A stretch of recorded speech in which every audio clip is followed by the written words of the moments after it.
During the Waterloo campaign, if it wasn't for General Blucher and the Prussian army, Wellington would have had his cheeks clapped by Napoleon. I have just rolled my eyes so hard I've probably given myself glaucoma. Hello folks, welcome back to the Napoleonic Wars channel, where I'm here with another reaction vid for you. I'm hoping that you've enjoyed the others. Go and check the previous installments of the series, where I'm sitting down and taking these shorts, which generally I'm enjoying. You know, they're trying to get people engaged in the period, and that's what it's all about. You know, try and draw people in, and then historians like me can sit here and sort of go, oh, well, actually, there's a bit of context that you've missed out there. The important thing to say is that these are always going to be me turning around and adding more detail to what is just a 60-second clip. So I'm not coming after these guys going, oh, you missed this, that, and the other. I just think it's nice to sort of break these things down and have a bit of a discussion. And we've got another one for you today. This one is from History Legends. It's called Napoleon versus Wellington, who was the greatest commander. So let's have a little look at what we've got. Who do you think is the best military commander between Napoleon and Wellington? Is it even a debate? Yes. Sorry to be like awkward at the start, but yes, it is a debate. I can see where this guy is going. He's going to go vive l'empereur, vive Napoleon. And actually, I would agree it is Napoleon, but I've had a look at the full video, and not for the reasons that are raised here. So my take on this is that yes, Napoleon is better than Wellington, but the reason for that is that you've got to compare Napoleon's best day with Wellington's best day. And Napoleon totally wins hands down, because Napoleon's best day is Austerlitz, known as the Battle of the Three Emperors. It's fought in December 1805, and it's incredible. Genuinely an incredible battle. Napoleon basically kind of throws a dummy, sucks his enemy into attacking him, and then crushes the Austrians and the Russians. It is nothing like what I think we're going to see in Ridley Scott's portrayal, because there's this whole thing going on in the trailer about firing on the ice, which is a total myth. I talked about it in the reaction video. Go back and check that if you want to hear more on that. But that's Napoleon's best day, and it's a stunning, crushing victory. Literally wipes out an army. Incredible success. Wellington's best day was the Battle of Salamanca. I did a live stream on this. Again, go check that out if you're interested. It's impressive. It's a kind of viper strike. Wellington's a little bit on the back foot. He's been marching kind of side by side, the French army, and then seizes opportunity. Two divisions get a bit too separated from their other units, and he basically uses that as an opportunity to carry out this kind of viper's strike of a battle, just slams in for the French seemingly from nowhere, and completely routs them. But Wellington didn't annihilate the French army that he faced. He tried hard, but he couldn't annihilate them. So it wasn't as impressive as Austerlitz. So for me, that's why Napoleon is better than Wellington, not for the reasons that we're gonna hear here. But we do have Blucher. I do like Blucher. During the Waterloo campaign, if it wasn't for General Blucher and the Prussian army, Wellington would have had his cheeks clapped by Napoleon.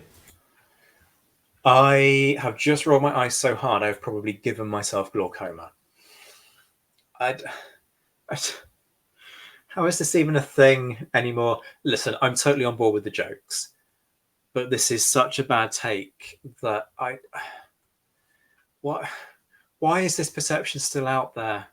So this is part of an argument that's been going around for a little while, which is that Wellington gets lucky at Waterloo, and the Prussians miraculously appear out of nowhere, come charging over the hill like the cavalry in some Western movie, and save Wellington and his army, which isn't entirely British. It's British and Dutch, and it's got King's German Legion troops in it and Hanoverian troops in it, Brunswick troops in it, that saves Wellington's army from destruction.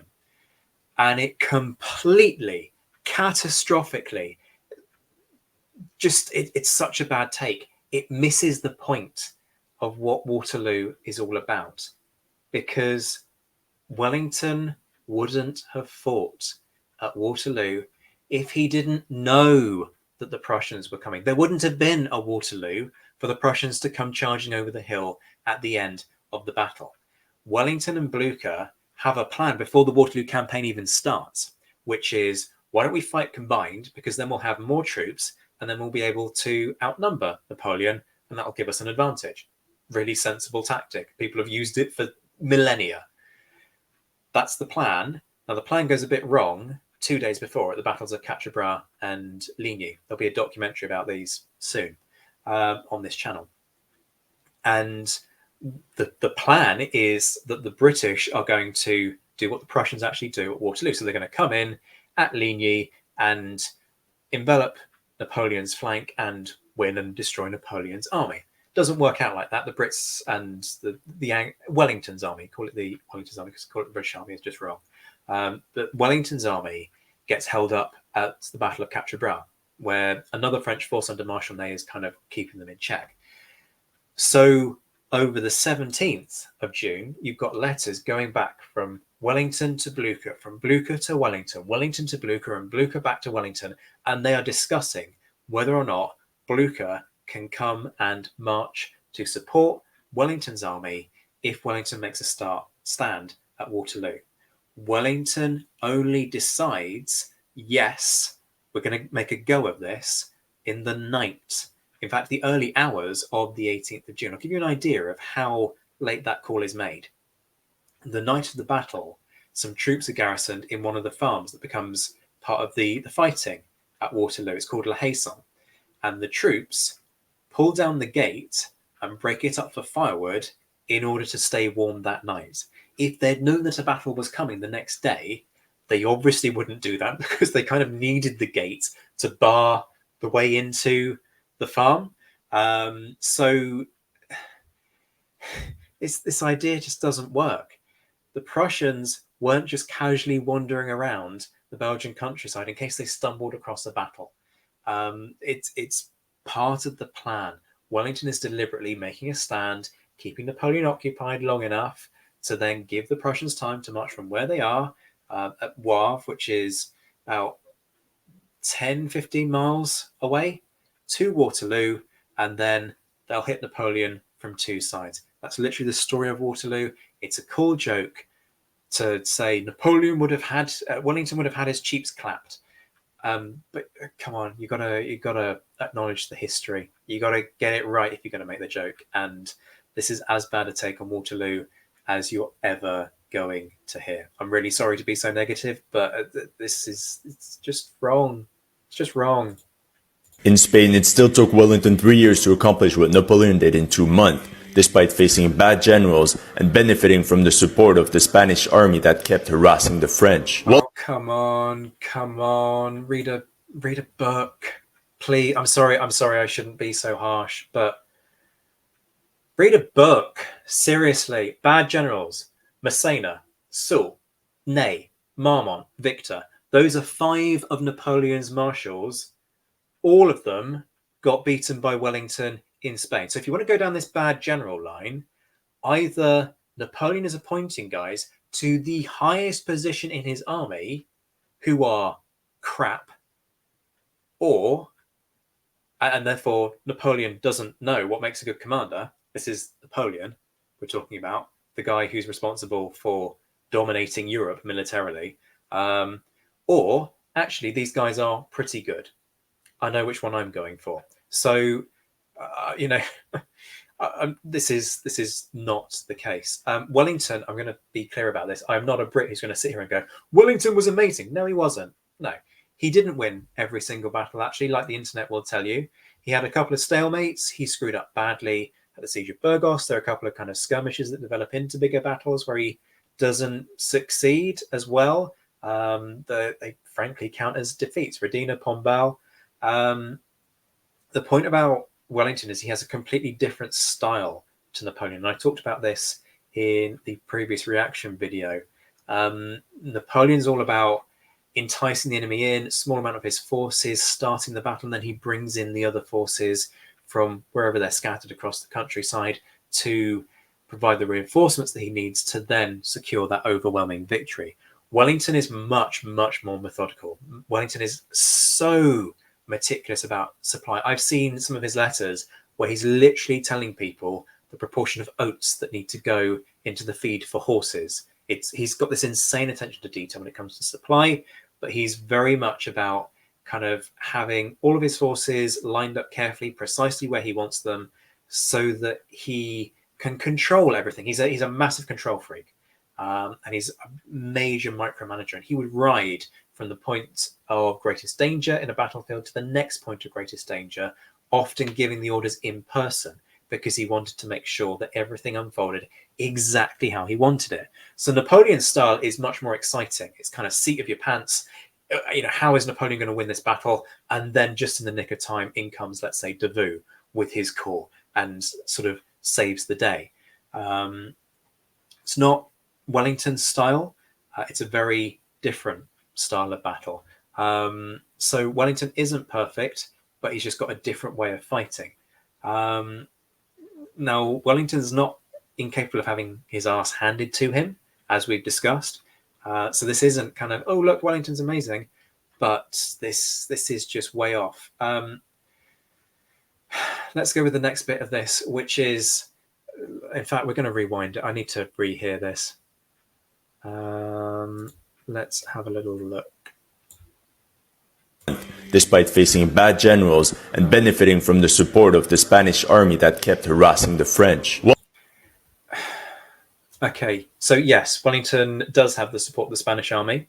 He also has the support he has the support of the Portuguese army, which the British entirely retrain and pay for along British lines to make it that much better. But this is why I say read a book. So look, Napoleon achieves this in 2 months. Yes, he does. Why does he achieve it in 2 months? Because he's facing the Spanish army. And I'm sorry to any Spanish guys and girls who are watching this, but the Spanish army was really, really poor quality during this period. A good chunk of its officers had previously been in the Navy at the Battle of Trafalgar, because the unique ways in which the Spanish army operates. Sure, they won the Battle of Baylen, but I spoke to one Spanish historian who said Baylen was like a dream. Baylen is the outlier. It's not the norm. It's not the thing to pin everything on. Wellington basically spends a lot of his time asking the Spanish armies to go on marches to threaten the French supply lines, but then says, try to avoid a battle. Why? Because the Spanish troops really aren't that great. They haven't got the discipline. They're massively lacking in supplies. So that doesn't work. Oh, Wellington's got the support of his allies. Yeah, great. The thing to talk about is the Portuguese army, actually.